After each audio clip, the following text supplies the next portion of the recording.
Bonjour 249. Pardonnons aux écrivains.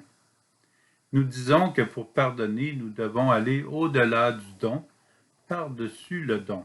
Pour pardonner, il importe de nous arrêter et prendre le temps de bien observer la situation pour ensuite pardonner. Pardonnons à tous les auteurs qui, avec un manque de connaissances tout à fait normal, ont placé sur le dos de Dieu beaucoup de paroles contraires qui nuisent à son amour. Si un zèbre réalisait une peinture de Dieu, il le peindrait avec des lignes noires et blanches.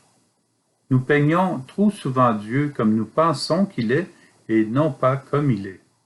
En lisant la Bible, nous devons aller encore plus à fond pour comprendre Dieu.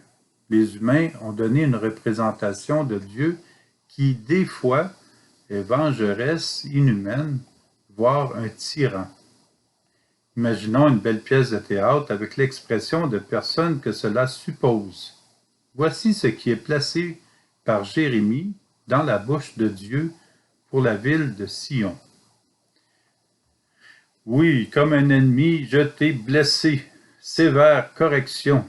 Sur la masse de tes fautes, tes péchés n'ont cessé de s'accroître.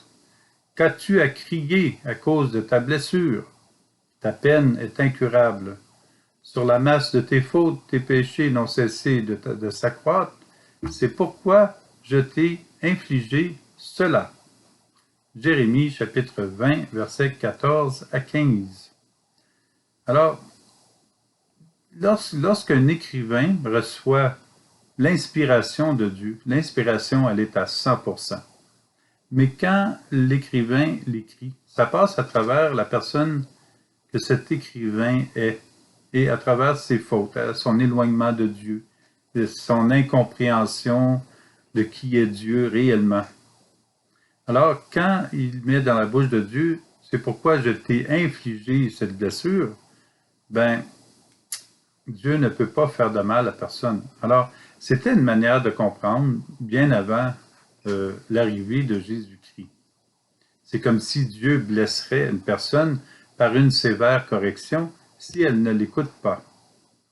Mais, puis ça on peut le détecter aussi dans ce passage, c'est la personne qui se blesse par ses fautes. Et souvenons-nous que Dieu ne peut qu'aimer.